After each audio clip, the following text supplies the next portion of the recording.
प्रयागराज से हम खबर आपको बताते हैं कि हंडिया के ग्रामीणों का मतदान बहिष्कार का ऐलान कर दिया है। जल निकासी की व्यवस्था न होने से नाराज हैं ग्रामीण। वार्ड नंबर 6 और वार्ड नंबर 2 के ग्रामीणों ने बहिष्कार की चेतावनी दी है। ग्रामीणों ने लगाए नारे, मतदान न करने की चेतावनी दी।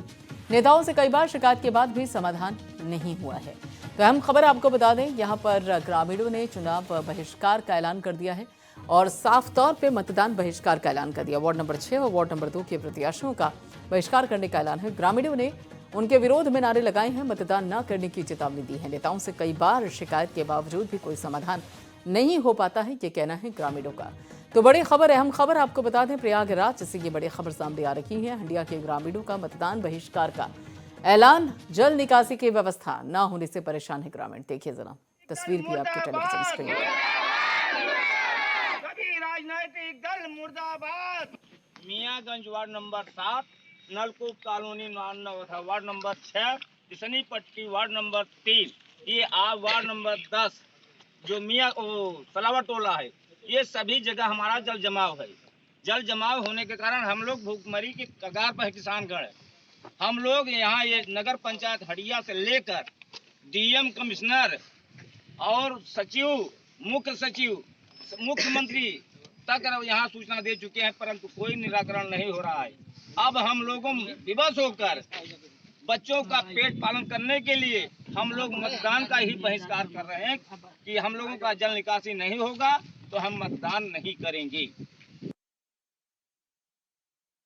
राज्य के यहाँ पे ग्रामीणों का साफ तौर पे कहना है कि जब तक उनकी समस्या का समाधान नहीं होगा वो मतदान नहीं करेंगे। पवन पटेल हमारे संवाददाता हमारे साथ जुड़ चुके इस बाबत आगे की जानकारी देने के लिए। पवन पटेल, ग्रामीणों का कहना यह है कि जब तक समस्या का समाधान नहीं तब तक वोट नहीं।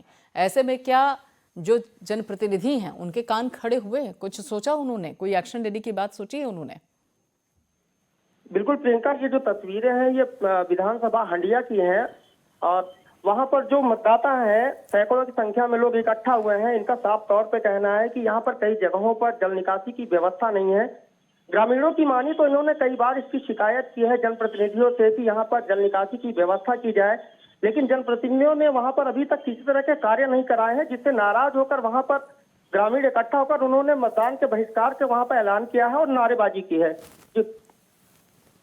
बिल्कुल, लेकिन ऐसे में ग्रामीणों का साफ तौर पे कहना, उनका कहना यह है कि देखिए जब तक उनकी समस्या का समाधान नहीं होगा तब तक वो वोट नहीं करेंगे। सवाल ये उठता है कि जो जनप्रतिनिधि अभी तक इतने सालों से सोए हुए थे वो अभी भी जागे हैं या नहीं जागे हैं? कम से कम डैमेज कंट्रोल करने के लिए तो पहुंचे, लोगों को मनाने के लिए तो पहुंचे, ग्रामीणों को समझाने के लिए तो पहुंचे। बिल्कुल, जिस तरीके से यहाँ पर लोग हैं, सुविधाएं नहीं तो वोट नहीं के नारे लगा रहे हैं, इनका साफ तौर पे कहना है कि जो भी जनप्रतिनिधि या किसी भी राजनीतिक दल के जो प्रत्याशी आएंगे उनको किसी भी तरह से वहां पर प्रचार नहीं करने दिया जाएगा। और लोगों ने साफ तौर पे कहा है कि अगर इनको सुविधाएं नहीं मिलती है तो ये वोट मतदान नहीं करेंगे। तो ऐसे में जो तस्वीरें निश्चित रूप से महत्वपूर्ण हो चुकी है, क्योंकि अगर मतदान की बात की जाए तो 27 फरवरी को यहाँ पर मतदान होना है। और ऐसे में इस तरह की जो तस्वीरें हैं साफ तौर पे जनप्रतिनिधियों के ऊपर एक बड़े सवाल को खड़ा करती है कि आखिर किस तरीके से इतने सालों के बाद भी लोग अपनी मूलभूत सुविधाओं से वंचित है। तो ऐसे में ये तस्वीरें महत्वपूर्ण है। जी प्रियंका। चलिए, बहुत बहुत शुक्रिया पवन पटेल सारी अपडेट के लिए, सारी जानकारी के लिए। तो यहाँ पर आपको बता दें कि हंडिया के ग्रामीण क्षेत्र के ग्रामीणों का कहना यह है कि जब तक उनकी समस्या का समाधान नहीं होगा वो सुनने वाले नहीं हैं। वार्ड नंबर 6, वार्ड नंबर 2 के ग्रामीणों ने चुनाव बहिष्कार की चेतावनी दी है। ग्रामीणों ने यहाँ पे सत्तापक्ष के खिलाफ नारेबाजी की, मतदान न करने की चेतावनी दी है। नेताओं से कई बार शिकायत की गई लेकिन उसके बावजूद भी कोई समाधान नहीं हुआ। अब देखना यह है कि जब ग्रामीणों ने वोट बहिष्कार का ऐलान कर दिया है तो उसके बाद जनप्रतिनिधियों के कान खड़े होते हैं या नहीं।